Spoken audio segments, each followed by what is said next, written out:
지난 70년 동안 북한을 통치해왔던 김씨 일가, 현재 북한은 제3대 최고 지도자이자 독재자 김정은이 권력을 잡고 있죠. 그런데 최근 북한 인민들의 상황이 심상치 않다고 합니다. 북한이라고 하면 모든 것을 억압하고 외부와의 교류를 차단하고 또 사상을 세뇌하는 등의 말도 안 되는 인권 침해가 벌어지고 있잖아요. 하지만 이런 끔찍한 독재자 김정은의 만행이 코로나19 팬데믹 이후 국경을 봉쇄하기까지 하면서 북한 인민들의 고통은 더욱더 극심해졌다고 하죠. 이로 인해 식량이 부족해 굶어 죽는 사람이 속출하는 것은 기본이고 김씨 일가를 통째로 제거해야만 사람들이 살 수 있다는 이야기가 나오기도 하고, 심지어 전쟁이 빨리 발발했으면 좋겠다라는 말을 꺼내기도 하는 상황이라고 하는데, 자, 그럼 오늘의 1급 비밀, 내래 빨치산 전기로 김씨 일가를 몰아내갔어. 김씨 일가가 만든 북한의 충격적인 실상편, 지금 바로 시작하겠습니다. 지난 2019년 12월 중국 후베이성 우한에서 코로나19 바이러스가 등장했습니다. 코로나19는 전 세계에 수많은 경제적 손실과 인명피해를 안겨주었죠. 그리고 이 상황은 우리나라와 국경을 맞대고 있는 북한이라고 해서 다를 게 없었는데요. 여기가 북한 맞나요? 지금 전 세계적으로 순방 중인데 북한만 왕따 시키긴 좀 그래서 왔어요. 어이, 이걸 뭐이가? 코로나 바이러스? 내래 빨치산 전기로 이겨주갔어. 빨치산이고 나발이고 좀 쉽지 않을 텐데 괜찮으시겠어요? 우리 위대한 조선민주주의 인민공화국을 무시하지 말라. 그 코를 납작하게 해주갔어.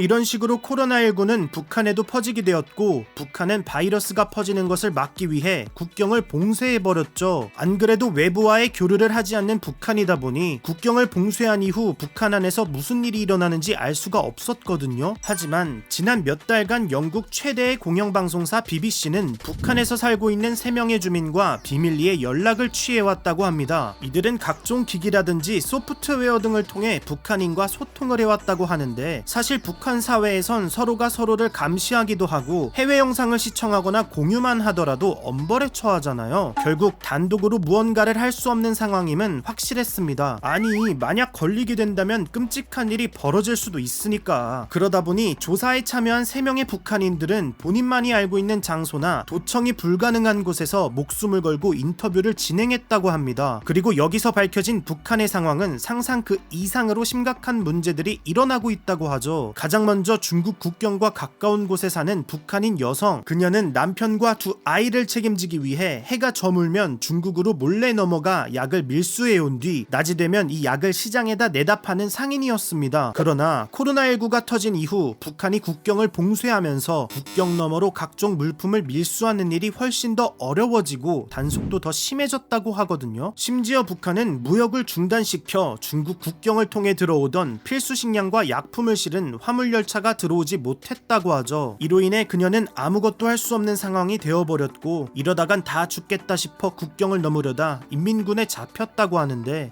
이때 있는 돈 없는 돈으로 인민군을 매수해서 간신히 풀리긴 했습니다. 하지만 이 사건 이후 이 여성은 감시 대상이 되어버렸죠. 결국 돈을 벌 수 있는 수단이 없다 보니 이 여성의 가족은 이내 극심한 식량난을 겪게 되었습니다. 그러나 이런 상황은 그녀의 가족들에게만 해당하는 일이 아니었고, 옆집에서도 그 옆집, 그 옆옆집 모두 먹을 것이 없어서 음식을 좀 나누어 달라고 하는 사람들이 폭발적으로 증가했다고 하죠. 이 말은즉 국경이 봉쇄되면서 경제활동이 불가능한 북한인들이 많아졌다는 건데, 이런 극심한 식량난은 직업을 가지고 있는 사람이라고 해서 다를 게 없었습니다. 두 번째 인터뷰 대상자는 건설 현장에서 일하는 노동자였지만 밤이고 낮이고 고된 노동에 시달림에도 수입은 일정하지도 넉넉하지도 않았다고 하죠. 심지어 현장에서 잠을 잘 정도로 일을 빡세게 해도 자신의 부인이 시장에서 돈을 벌어오지 않으면 생계를 유지할 수 없었다고 합니다. 게다가 국가에서 배급해주는 식량은 기억조차 나지 않을 정도로 끊긴 지 오래된 상황에서 집에 남아있는 조금의 식량으로 어떻게 해서든 살아남아야 했다고 증언했죠. 결국 이런 가난한 삶이 언제 끝날지도 모른 채 캄캄한 앞날을 그리고 있다는데, 아니 이게 무슨 일이야. 평양에서도 똑같은 상황이 벌어지고 있다고 하네. 아무래도 평양이라고 하면 북한의 수도이기도 하고 북한에서 제일 잘 산다고 하는 사람들이 몰려 살다 보니 식량난에 허덕이는 사람은 없지 않을까?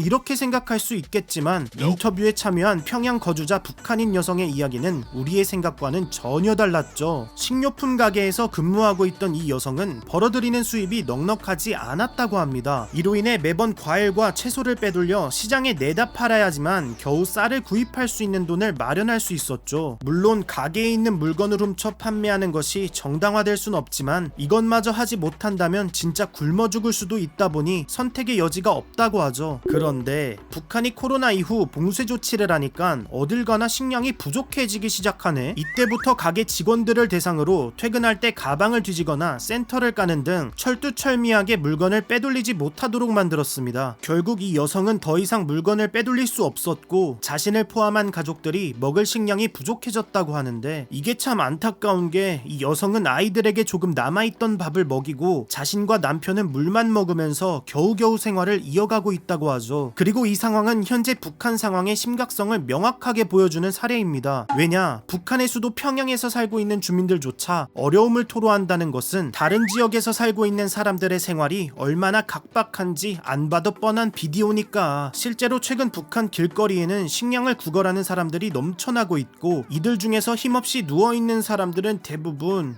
사망한 경우라고 합니다. 게다가 계속되는 식량난으로 인해 집에서 스스로 목숨을 끊는 사례도, 심지어 일가족 전체가 아무것도 먹지 못해 아사한 채 발견된 경우도 급증하고 있는 상황이죠. 이에 가장 대표적인 예로는 국경이 봉쇄된 이후 북한 내부에서 코로나 격리 조치를 하는 경우가 생겼는데, 한 여성이 가족의 생계를 책임지기 위해서 격리 규칙을 어겼다고 하거든요. 이때 이 여성이 적발되면서 중노동에 처하는 노동 교화형을 선고받게 되었다고 합니다. 그 이후 식량을 구할 수도 경제활동을 이어갈 수 없었던 이 가족은 모두 사망했다고 하죠. 또 신부는 군인이지만 사실상 열정페이로 육체적인 노동을 하는 인민군 중 한 명은 군인이기 때문에 어느 정도 대우를 받겠지라는 생각은 개나 줘버리고 각종 노역에 시달리면서 제대로 된 끼니를 채우지 못해 영양실조에 걸려 강제로 제대를 당해야 했습니다. 그렇게 영양실조에 걸린 인민군은 방치된 채 일주일 만에 싸늘한 주검으로 발견되었죠. 하지만 북한 정부에서 이들은 모두 질병으로 인한 사망으로 분류하고 있습니다. 이로 인해 북한 내부에서 아사한 사람들의 수는 정확하게 파악되지 않고 있죠. 그런데 사실 북한에서 이렇게 아사자가 속출하고 있는 상황은 여러분들도 잘 아시다시피 처음이 아니죠. 북한은 지난 1990년대에 있었던 고난의 행군 시기 혹독한 대기근으로 인해 최대 300만 명이 사망한 사건이 벌어진 적이 있습니다. 이때 북한의 경제는 완전히 붕괴되었고 정부가 사람들에게 식량을 배급하지 못하는 상황에 이르기도 했죠. 또 연이은 홍수로 인해 흉작을 맞이했던 북한은 비참하고 척박한 환경에 노출되었는데, 이 시점을 기준으로 북한 사람들은 스스로 살아남기 위한 방법을 터득했습니다. 이것이 바로 비공식적인 무역, 즉 밀수였죠. 하지만 북한은 최근 국경에다 탈북과 무역을 막기 위한 울타리를 설치하고 국경지대 보안을 강화하는 등의 조치를 하게 되면서 사람들의 유일한 생명줄조차 끊어놓은 상황입니다. 결국 북한인들은 이제 정부의 규칙에 따를 경우 굶어 죽고, 규칙을 어겼을 시에는 배신자로 낙인 찍혀 처형될 위기에 놓여 있는데, 사실 이 상황은 고난의 행군 시기보다도 더 힘든 상황이라고 할 수 있거든요. 아니, 예전에는 정부의 무능력함으로 통제권을 잃게 되면서 인민들이 어떻게든 먹고 살기 위해 탈북하기도 했고, 또 장마당이라는 자본주의 성격의 시장이 등장했음에도 정부가 막을 방법이 많지 않았습니다. 그러나 지금 상황에서 탈북하려 한다? 그럼 무조건 처벌, 그것도 처형이라고 하니 북한인들은 이제 더 이상 할 수 있는 게 없는 거야. 이에 반면 북한 고위층 간부들은 사람들의 고통을 무시한 채 항상 자기들 배불리기 바빴잖아요. 게다가 북한은 곧 김씨 일가이기 때문에 과거부터 북한에선 체제의 생존을 위해 선택한 방법이 있죠. 바로 핵. 북한은 현재 연간 국민총소득, 즉 GNI의 3분의 1을 국방비로 지출하고 있습니다. 한마디로 인민들에게 식량 나눠줄 돈 아껴서 핵무기 개발에 투자하고 있다는 거죠. 그러다 보니 이 핵무기 개발에 있어 북한에서 펼쳐지고 있는 경제난과 식량난을 정당화할 수 있어야 했고, 그래서 김정은은 인민들에게 미국, 대한민국, 일본 등의 자본주의 세력은 우리의 적대국이다 라는 뉘앙스로 적대국으로부터 보호할 유일한 수단이 핵무기 개발이라고 세뇌하고 있죠. 아무래도 인터넷을 사용한다거나 국경 밖 세상을 접할 수 없는 북한 사람들 입장에서는 정부에서 해주는 이야기를 고지고대로 믿는 것밖에는 별다른 선택지가 없습니다. 또한 김정은은 코로나 이전 김일성, 김정일과는 달리 미국과 회담을 하는 등 여러 나라들과 소통하는 모습을 보여주고 하면서 북한 사람들에게 이전과는 다른 방식으로 통치를 할 거라는 희망을 주기도 했죠. 그러나 최근 북한에 벌어지고 있는 상황은 완전 딴판이죠. 핵무기 개발한다고 사람들을 굶겨 죽이질 않나 국경을 봉쇄하면서까지 계속된 탄압과 억압을 이어가고 있으니 아무리 철저한 사상교육을 받은 북한인들이라고 해도 참을 수 있는 한계에 다다를 수밖에 없습니다. 이로 인해 현재 북한 곳곳에서 김정은 체제에 대한 충성도가 약해지고 있다는 신호들이 포착되고 있는데요. 실제로 비밀리에 인터뷰를 진행한 북한인 말에 따르면 북한 현지에서 최근 최대한 빨리 전쟁이 일어났으면 좋겠다, 정권을 통째로 제거해야만 사람들이 살 수 있다라는 여론이 형성되고 있다고 합니다. 이건 전례 없던 각박한 삶에 놓인 북한인들이 체제에 대한 불만을 엄청나게 품고 있다는 거지. 또한 비참하고 처참하고 배고픈 시기가 언제까지 이어질지 예상조차 되지 않다 보니 많은 전문가들은 북한이 다시 개방한다고 해도 북한인들이 이전과 비슷한 수준의 자유를 누릴 가능성은 매우 희박하다고 예측하고 있거든요. 이 말은 즉 북한 사람들의 분노가 쌓일 만큼 쌓였다는 건데, 이에 북한 정부는 북한의 심각한 상황은 너무 과장된 사실이고 반조선 세력들이 조작한 이야기라는 입장을 밝혔다고 합니다. 심지어 지금과 같이 어려운 시기에도 정부는 인민의 요구를 최우선으로 두고 인민의 안녕을 위해 흔들림 없이 헌신하고 있다고 이야기했다고 하죠. 이건 뭐 북한이 북한한 것 같지만 북한 사람들의 삶이 나아질 기미가 보이지 않는 상황, 과연 북한 사람들의 분노가 체제에 어떤 영향을 줄지 지켜봐야 할 것 같습니다. 자, 그럼 북한의 상황이 생각보다 훨씬 비참하고 심각하다는 것을 알게 되면서 오늘의 1급 비밀 마치도록 하겠습니다. 다음에 또 다른 이야기를 담은 서류 1급 비밀 파일을 들고 다시 찾아오도록 하겠습니다. 감사합니다.